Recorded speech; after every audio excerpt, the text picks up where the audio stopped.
JEE main ఫలితాల్లో ముగ్గురు తెలంగాణ విద్యార్థులతో 100% తో తెలంగాణ ఫస్ట్ నారాయణదే. గత కొద్ది రోజులుగా బంగారం ధరలు హెచ్చుతగ్గులు అవుతూ ఉండటం చూస్తూనే ఉన్నాం. ప్రస్తుతం 1500 తగ్గింది మళ్ళీ బంగారం. దీని మీద మార్కెట్ అనలిస్ట్ ప్రశాంత్ గారితో మాట్లాడి మరిన్ని వివరాలు తెలుసుకుందాం. ప్రశాంత్ గారు నమస్తే అండి. నమస్తే నిర్భవ్ గారు. ఏంటండి పరిస్థితి? గోల్డ్ ఇప్పుడు ప్రైస్ మళ్ళీ 1500 తగ్గింది. ఇది తగ్గే అవకాశం ఉందా, లేకపోతే అలా పెరగటం తగ్గటం హెచ్చు తగ్గులు ఇలా జరుగుతూనే ఉంది గత కొన్ని రోజులుగా? అలాగే అవుతుందా? డెఫినెట్ మనం చాలా సార్లు విశ్లేషించాము. గోల్డ్ ప్రైస్ ని ఎందుకు పెరుగుతుంది అని చాలా సార్లు మనం రీజన్స్ చెప్పాము. అయితే కొంచెం ఒకసారి నిశ్చితంగా పరిశీలిస్తే ప్రస్తుతం ఉన్న పరిస్థితి ఎలా ఉంది అంటే, యుద్ధ వాతావరణం తోటి అంతర్జాతీయంగా పెట్రోల్ డీజిల్ ధరలు అమాంతంగా పెరిగిపోయాయి. సో దీనివల్ల హై ఇన్ఫ్లేషన్ ప్రొడిక్షన్ లో ఉండడం వల్ల సో అమెరికాలో ఉన్న మార్కెట్ల ప్రభావం అంటే అమెరికాలో డాలర్ ఈల్డింగ్ అసెట్స్ ఏవైతే ఉన్నాయో, ట్రెజరీ బాండ్స్ కానీ ఇతరాత్రాలు కానీ డాలర్ ఫెచ్చింగ్ ఉండే ఏవైనా కూడా సో హై ఇన్ఫ్లేషన్ వల్ల సో దాని వడ్డీ రేటు తగ్గియరు అనే ఒక గొప్ప సంకేతం మార్కెట్ లో వెళ్ళిందండి. సో ఇది ఉండడం మూలాన గోల్డ్ కొంచెం చిన్నగా డిప్ అవుతుంది. అంటే మేజర్ డిప్ చూడలేదు. సో 140 వరకు 145 ఉన్న గోల్డ్ దాదాపుగా 159 వెళ్ళి సో ఇప్పుడు మళ్ళీ కూడా ఈ రోజు మనం మాట్లాడుతున్న టైంలో American federal open market committee అంటారు, FOMC మీటింగ్ ఉందండి. సో వాళ్ళు మళ్ళీ ఒక్కసారి రివైజ్ చేసి ఫెడరల్ వడ్డీ రేట్లను 3.5 నుంచి 3.75 లోనే ఉంచడం వల్ల సో ప్రముఖంగా డాలర్ లోనే ఎక్కువ ఇన్వెస్ట్మెంట్ చేస్తారండి. అంటే ట్రెజరీ ఈ బాండ్స్ లో. సో దానివల్ల రిటర్న్స్ వస్తుంది. సో ఎందుకంటే అది ఇంట్రెస్ట్ ఈల్డింగ్ అసెట్స్, అంటే బాండ్స్ అనేటివి ఇంట్రెస్ట్ ఈల్డింగ్ అసెట్స్. గోల్డ్ పెట్టుకుంటే మనకి ఇంట్రెస్ట్ ఏం రాదు, అంటే పెరగచ్చు కానీ దానివల్ల ఇది ఉండదు. అలాగే డాలర్ ఇండెక్స్ వాల్యూలో చూస్తే డాలర్ కూడా 98.5 తో పర్ఫార్మ్ చేస్తుంది.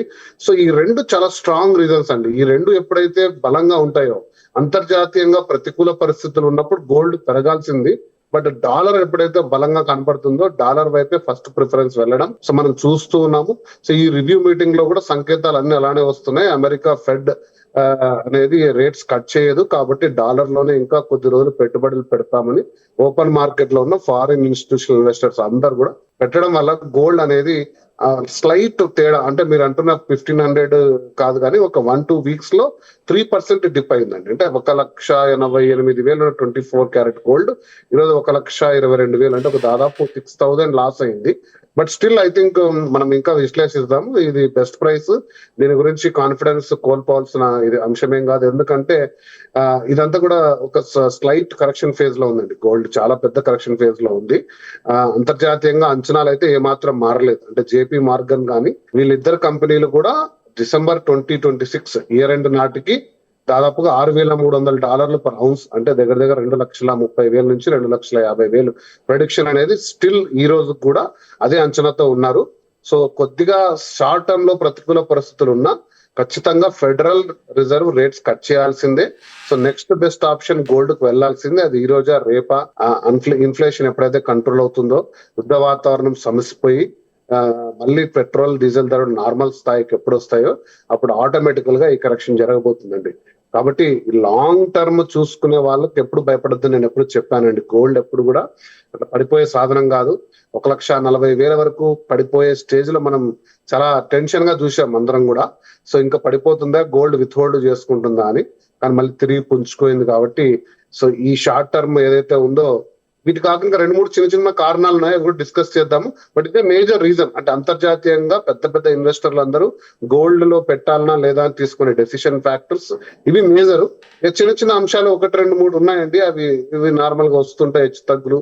అది ETF లో ఉండే డిమాండ్ కానీ, లేకపోతే ఈ డిజిటైజేషన్ అయిపోయి ఫైనాన్షియల్ ఇన్స్ట్రుమెంట్ గా మారడం కానీ, ఇవి కొన్ని ఉన్నాయి. బట్ ప్రధానంగా ఇదే మెయిన్ రీజన్. మరి కొద్ది రోజుల్లో ఏమన్నా అంటే ఇంకా తగ్గే అవకాశం ఉందా, లేకపోతే అట్లానే స్టాండర్డ్ గా కంటిన్యూ అవకాశం ఉందా అండి? ఏమనిపిస్తోంది? సో నేను ఎప్పుడు చెప్పానండి, నేను లాస్ట్ టైం కూడా ఐ థింక్ అనాలిసిస్ చేసినప్పుడు చెప్పాను, 1,40,000-50 అనేది గోల్డ్ డిమాండ్ ప్రైస్. అంటే ఈ ప్రైస్ లో ఉంది అంటే మీరు వదులుకోవద్దండి. ఖచ్చితంగా SIP విధానం అంతకంటే తగ్గే అవకాశం అయితే లేదు అసలు. అంటే ప్రతి అది కరెక్షన్ జరుగుతుంది. సో ఒక స్టేజ్ లో 160 కూడా మా డిమాండ్ ప్రైస్ అవుతుంది, అక్కడ తగ్గదు. సో ఇప్పుడు ఆ కరెక్షన్ ఫేజ్ లో ఉంది గోల్డ్. 160 కరెక్షన్ ఫేజ్ లోకి వెళ్తుంది. సో 160 కిందికి రాదు. కాబట్టి 150-160 అనేది మంచి పీరియడ్ గోల్డ్ తీసుకోవడానికి. సో మీరు తీసుకోవాలనుకుంటే గిన ఎస్ఐపి విధానంలోనే మళ్ళీ ఉన్నదంతా ఒకటే చోట పెట్టద్దని నేను ఎప్పుడు చెప్తాను. సో మీరు గోల్డ్ స్కీమ్స్ లో కానీ ఇంకో ఇతరాత్రుల్లో కానీ మంచి విధానంలో తీసుకోండి. 152 అనేది బెస్ట్ ప్రైస్.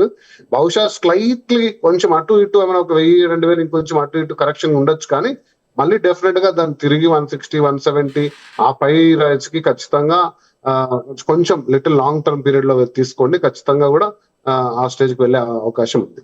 ఓకే, ఒకవేళ యుద్ధం పూర్తిగా ఆగిపోతే, అంటే ఇప్పుడు బ్రేక్ కదా, పూర్తిగా ఆగిపోయింది అనుకోండి, అప్పుడు ఏమన్నా తగ్గే అవకాశం ఉంటుందా? దానికి దీనికి సంబంధం లేదా? అప్పుడు పూర్తిగా తగ్గిపోయింది అనుకోండి, ఆ గోల్డెన్ ఇయర్ మీరు ఆల్రెడీ 2005లో చూశారు, 75% ఇంక్రీజ్ అయింది. 80,000 ఉన్న గోల్డ్ 1,40,000 ఉంది. ఈ ఇయర్ ప్రొడిక్షన్ 1,40,000 జనవరి 1st కి చేశాం, మీరు నేను వీడియో చేశాం. ఈ ఇయర్ ఎలా ఉండబోతుందంటే నేను చెప్పాను. సిల్వర్ అసలు అద్భుతంగా ఉండబోతుంది. గోల్డ్ గానీ సిల్వర్ గానీ ఇయర్ చాలా రాణించబోతున్నాయి. నేనే కాదు, అంతర్జాతీయంగా ప్రముఖ అంచనా సంస్థలు ఏవైతే ఉన్నాయో, గోల్డ్మెన్ సాక్స్, జేపీ మార్గన్ కూడా దాదాపుగా 2,50,000 టార్గెట్ ఉండే గోల్డ్ కండి. సో అది స్లైట్ గా 3 నెలల్లో కొంచెం యుద్ధం రావడం అనేది, కొంచెం యుద్ధం రావడం తోటి high inflation, otherwise fed rates చాలా తగ్గేసి మనకు గోల్డ్ బెస్ట్ కరెన్సీగా ఎమర్జ్ కావడము, మనం ఇండియా కూడా రష్యా, చైనాలతో కలిసి బ్రిక్స్ కూడా గోల్డ్ డాలర్ యొక్క ఆధిపత్యం తగ్గించాలి, డాలర్ వెపనైజేషన్ తగ్గించాలి, అంతర్జాతీయంగా వేరే కరెన్సీలు ప్రమోట్ చేయాలి, గోల్డ్ రిజర్వ్స్ పెంచుకోవాలంటూ లాస్ట్ ఇయర్ ప్రమోషన్ ఉండడం, ఇవన్నీ కూడా మళ్ళీ తిరిగి మీరు అంటున్నట్టుగా నార్మల్ వాతావరణంలోకి వస్తే గోల్డ్ మళ్ళీ తిరిగి రెక్కలు తీసుకొని మునుపటి ఫామ్ తోటి చాలా ఫాస్ట్ గా పరుగులు పెట్టే అవకాశం ఉంది. మరి వెండి పరిస్థితి ఏంటండి? వెండి సిమిలర్ అండి. వెండి ఇంకా దీనికంటే ఫాస్ట్ గా పరిగెడుతుంది. వెండికి అదే చెప్పాను చూడండి, ఎప్పుడైనా సరే వెండి ఎలా కనపడుతుందంటే మనకు, అరే చాలా భారీగా పడిపోతుంది వెండి. గోల్డ్ మీరు ఒక 3% డిప్ అనేది చాలా పెద్ద డిప్. ఎందుకంటే గోల్డ్ మార్కెట్ అంతర్జాతీయంగా బహుశా హైయెస్ట్ అదే అనమాట, డాలర్ తర్వాత హైయెస్ట్ ఒక వెల్త్ ఉండేది గోల్డే. సో ప్రపంచంలో అన్ని దేశాల దగ్గర గోల్డ్ ఉంటుంది. సో గోల్డ్ 3% కరెక్షన్ అనేది మేజర్ కరెక్షన్. కానీ సిల్వర్ ఎలా ఉంటది అంటే కొంచెం, కాబట్టి డిమాండ్ లో ఏమాత్రం ఫ్లక్చుయేషన్స్ వచ్చినా 20% తేడా వచ్చేస్తుంది. అంటే 2,80,000 ఉండేది 2,10,000 వస్తుంది. 4,25,000 మా ఇయర్ లోనే ఒక 2 months బ్యాక్ చూసాము. మళ్ళీ 2,30,000, 40,000 కూడా చూసాం. సిల్వర్ డిమాండ్ ప్రైస్ వచ్చేసి 240 ఉందండి ఇప్పుడు, అంతకంటే తక్కువ రాదు. బట్ సిల్వర్ కూడా డెఫినెట్ గా నేను చెప్తున్నట్టు సేమ్ గోల్డ్ సంకేతాల్లోనే ఒక ఇన్వెస్ట్మెంట్ సాధనంగా లాంగ్ టర్మ్ లో 3.5 లక్షల నుంచి 4 లక్షలు వెళ్లే సాధనమే. అండ్ పైగా ఇండస్ట్రియల్ డిమాండ్ ఉన్న సాధనం. సో అంటే ఓన్లీ అలంకారానికి మళ్ళీ ఆభరణాలకు ఇన్వెస్ట్మెంట్లకు కాకుండా ఇండస్ట్రియల్ అవసరాలు ఉన్నాయి. అందులో కూడా ఈ పెట్రోల్, డీజిల్ వాడకాలు ఇప్పుడు మనం చూస్తున్నాం. ఇండియా మొత్తం కూడా భయంతో సో కరెంట్ వైపు షిఫ్ట్ అవుతున్న తరుణంలో ఈ సోలార్ కానీ ఈవీస్ కానీ దీంట్లో సిల్వర్ యూసేజ్ ఎక్కువగా ఉంటుంది. అంతర్జాతీయంగా సిల్వర్ ఇంకా ఫాస్ట్ గా వెళ్లే అవకాశం ఉన్నాయి. కాబట్టి ఎప్పుడు కూడా మనం ఎనీ టైం ఇంటర్వ్యూ చేసినా, అనాలిసిస్ చేసినా వీటిని లాంగ్ టర్మ్ లో చూడండి. బట్ మ్యాక్రో ఫ్యాక్టర్స్ ని అండర్స్టాండ్ చేసుకోండి, ఎందుకు పడుతుంది. సో సడన్ గా గోల్డ్ రాత్రి డిమాండ్ తగ్గట్లేదు. అంతర్జాతీయంగా కొన్ని లక్షల కోట్లు ఇన్వెస్ట్ చేసే ఇన్వెస్టర్లు చిన్న డెసిషన్స్ లో తేడాలు తీసుకుంటే వద్దు, ఇప్పుడు బంగారంలో వద్దు, అన్ని కూడా మనం యుఎస్ ట్రెజరీ బాండ్స్ లో పెట్టుకుందాము, అరే దాని రేట్ కాస్త పడిపోతున్నప్పుడు తీసి గోల్డ్ వైపు షిఫ్ట్ చేద్దాము.